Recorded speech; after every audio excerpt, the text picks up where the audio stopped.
while everyone else is chasing the next AI voice agent or AI chatbot. AI models, AI applications. I'm doing something different. I'm looking into the industries that no one else does. And when you add up the potential of just a handful of these boring businesses, they combine opportunity worth $2.84 trillion. In this video, I'm going to show you 5 under-radar industries with a massive potential and a minimal competition. I'll show you why these industries are the next blue ocean and how you can grab your slice of this enormous pie. So if you've been feeling like you've either missed out on this AI golden rush, the good news, you're not. You've just been misguided and made to look in a totally wrong direction. So it's time to let everyone else fight over the next AI agent and AI bot while we are looking into the industry where real money is flowing. So are you ready? The first industry is the corporate training and development company. Now, the total addressable market, aka TAM, and the market size here is valued at around $417.5 billion in 2025 and is expected to grow over another $100 billion by 2029. The reason why this niche in the industry is growing is because there is still an increased demand for employee upskilling, digital platform penetration, and also government support. And usually corporate trainings are aligned with the business goals and also really emphasizing the upskill and career development. But where does the AI come in here? Well, the AI in corporate training market is actually expected to grow from approximately $389 million in 2025 to over $10 billion by 2033, which is just 7 more years. This growth is driven by businesses adopting AIs or AI technology for way more effective, scalable, and personalized workforce training. But there is a problem with the traditional training programs, and that problem mainly has to do with, according to Forbes, 75% of the employees say that training programs did not improve their skills, which basically means for the company that is a wasted time, wasted money, right? Wasted time to send the employees towards those trainings, and also wasted money because while the employees were watching those trainings while forgetting absolutely everything again, according to Forbes, people have forgotten up to 70% after 24 hours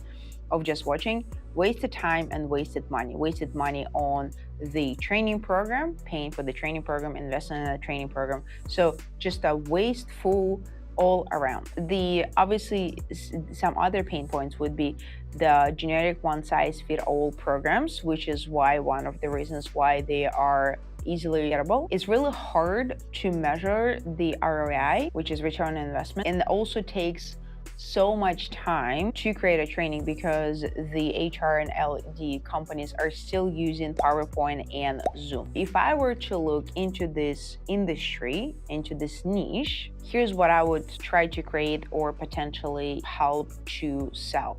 The first thing that comes to mind is a content factory where I would feed AI all of the SOPs, all of the PDFs, all of the trainings and manuals, and then have AI give the bite-sized module and interactive quizzes to make it more interactive and also more memorable.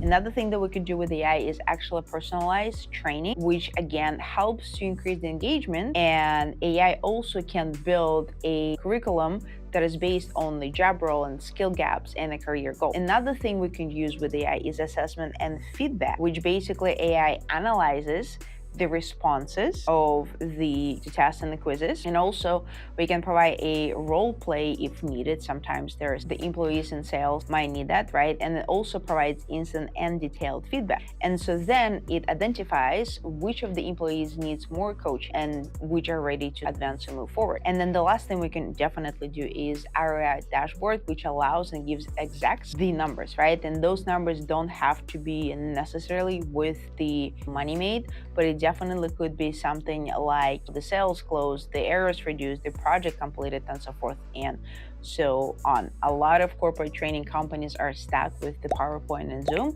So if you can deliver any of those things it saves lots of time, lots of money. How would you get in? I personally would start with an AI audit. This is an easiest thing to start a conversation. And during an audit, I would look at the existing problem and look for the following criteria. So the first thing would be wasted time that I would translate into wasted dollars, right? So I would show them, hey, this is how much time you're wasting. This is what it means for your money, right? Because at that point, the business really cares about money a lot.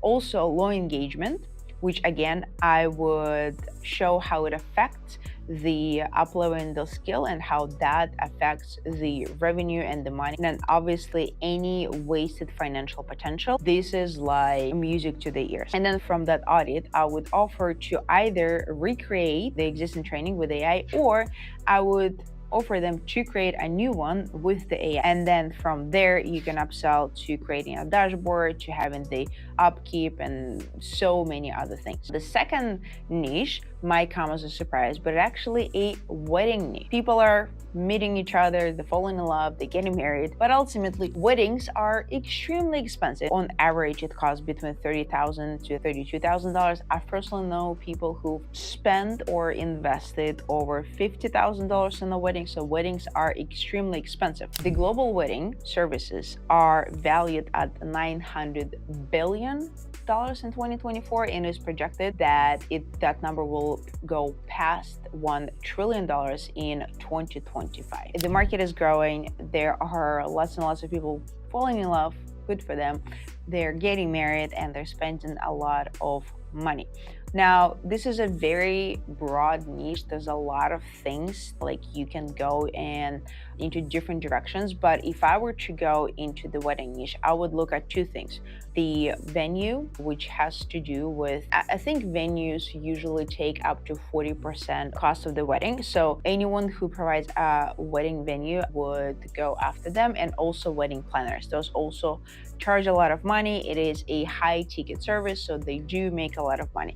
Now, with the wedding planners, the thing is that they have a lot of admin overload. So in that particular case, what AI would be used for is to make sure things are going as planned, as a wedding is a very stressful period of time, although it should be not that stressful, but it's very stressful. Lots of moving things, lots of moving parts. Wedding planners are always running, they're doing lots of things, right? For the venues, usually has to do with the leaky inquiry funnels, right? Slow replies, double booking risks, poor date mix yield, and like usually like Saturdays are booked early, Friday, Saturday, and a bunch of other things. What you could do is either create for the venue, either some sort of like a venue booking copilot where you connect to venue's calendar/CRM and then add an LLM responder plus Calendly, creating a simple yield dashboard. But ultimately, you would optimize their lead nurture, potentially offer some sort of incentive for different days than Saturday, Sunday, or Friday, right? Could be maybe like a Wednesday and stuff like that, although everybody prefers the weekend, which makes sense. Lots of things to be done there. For a wedding planner, this is a game field where there's so many things you could do. But ultimately, I personally would create, and you can create this AI system, or I would say AI assistant that basically does the following: automate guests updates, very important, counts the responses, right, the RSVPs and head count, again making sure that everything is counted and nobody is missed or nobody overcounted.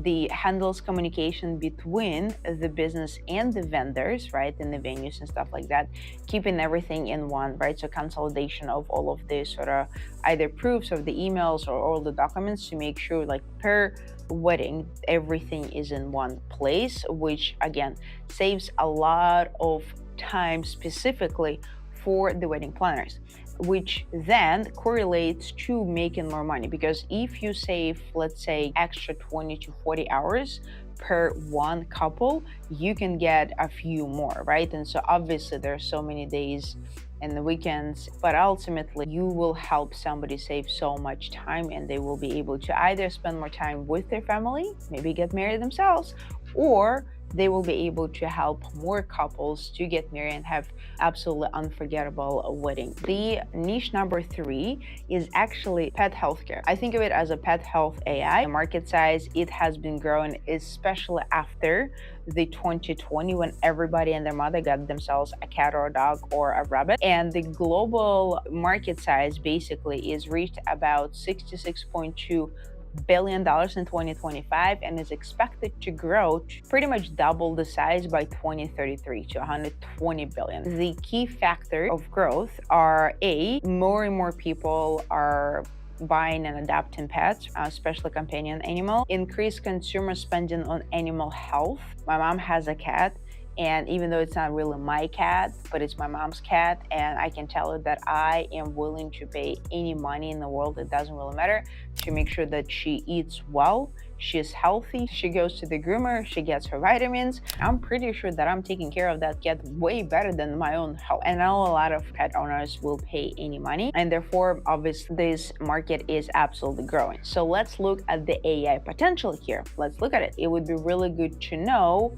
and have some sort of predictive analytics for disease risk or some sort of personalized medicine and wellness plans, because of our pets cannot say if they're hurting or something is off. So having some sort of preventative or predictable analytics, maybe some sort of app, will be great. Another thing is for the clinics, AI-powered software for appointment scheduling, client communication, and electronic medical record analysis and billing. And then another thing that is I did not know is the fact that telemedicine is growing not only for the humans but also for the pet owner. And one of the really cool things would be setting up something called AI triage, which is basically assessing pet symptoms and medical history to determine if it's an emergency, where to direct this patient to whom they need to speak, whether it's a doctor, whether it's the emergency care, or maybe it's a nurse, how to get in. You have to realize that most of the vet clinics are small to medium-sized businesses. So they have a very limited staff, they have a very high admin load, and they have very stressed owners. And so most owners are very much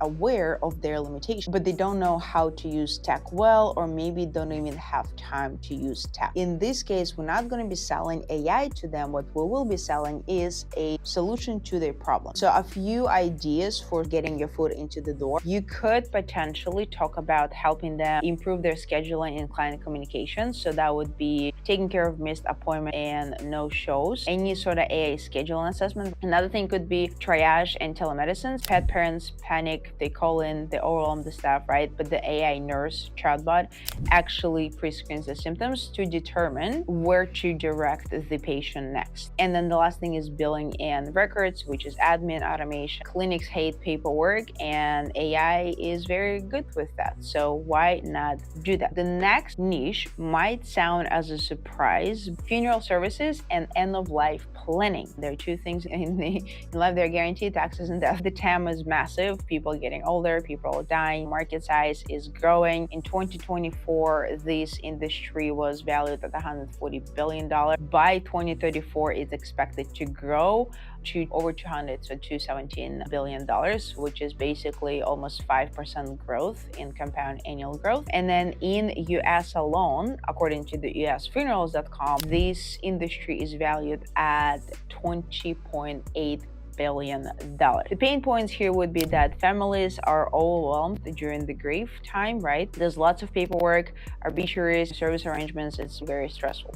So the AI system potential here could be that you can play some sort of role by supporting virtual funeral planning platforms, maybe personalized service recommendations, and even digital memorial creation. There's also virtual funerals are a thing. You can also use AI to help to engage and manage. And then AI can facilitate grief support through personalization, counseling bots, and predictive analytics for service demand forecasting. To enter, here's what I would do. I would partner with small funeral homes, and I would offer done for you AI coordination kit, where ultimately you would either help them to maybe set up some virtual funeral services, writing an obituary, and also having to do with grief and helping families during a period of time, and obviously any sort of admin work. Last is going to sound like I'm repeating what everyone else is doing, but stick with me and you'll see why this is actually different. Skill traits. So think about HVAC, plumbers, and roofing. In terms of the TAM and the market size, absolutely massive. We're talking about 200 to 300 millions of dollars, both HVAC and roofing and even plumbing. But most people and most AI agencies are actually focusing on helping with the lead gen, either improving the quality of leads or bringing more leads. My thing is always to look at what else needs to be done but nobody else is doing. So I would 100% go with something that is very popular in a different niche. Before I explain what that is, let's talk about the core points. So for a lot of these businesses, the reason why a lot of people go into the AI lead gen is because these businesses struggle with what is called feast and famine, right? Some days and some seasons they have a lot of clients and others they don't. Therefore, their revenue is unpredictable, jumps up and down. The lead cost is extremely high, whether they're using Google, whether they're using YouTube. It can cost between $200 to even $1,000 to bring one potentially interested lead. Predictability is the schedule can be very slammed or completely dead, and also the customer churn, right? So once you fix something, once you install the roof, you go and find another client. So knowing all of these things, what I would do is I would actually create and help the businesses to figure out how they can get recurring revenue per month that is predictable and is helping them to fill the schedule. They know how much money is coming in, right? And it helps them to avoid the feast and famine. Enter the subscription model. This is very common in fitness. It's very common in e-commerce. You buy something, and even Amazon, you have the subscription model as well. It is done by a reason. So in that particular case, for HVAC, you could do something like preventative maintenance plan, whether it's filter changes, whether it's seasonal tune-ups, whatever that is. The same with roofing, right? You can do by annual inspections, right? Gap cleaning and stuff like that. Package it up and offer it as a subscription service, and you can use AI to actually automate using and reviving the dead leads and offering them subscription services. You could use AI as a customer communication, obviously AI routine and scheduling, and a lot of things around AI billing, renewal, and all of those things. To get in, one of the cool things about this is that you are unlike anybody else, right? You're not going to be going to the roofing company and offering them help to bring more leads. You will be offering them to create a recurring revenue engine for roofers, for example. Now this is something different. Now you're standing out, and now you are somebody that nobody else do that thing, and you can charge a lot of money. Now you know 5 different blue oceans that you can go in right now and make a boatload of money. Let me know which one is your favorite and which one you're gonna go for. And if you like this video, make sure you subscribe, and I will see you in the next one.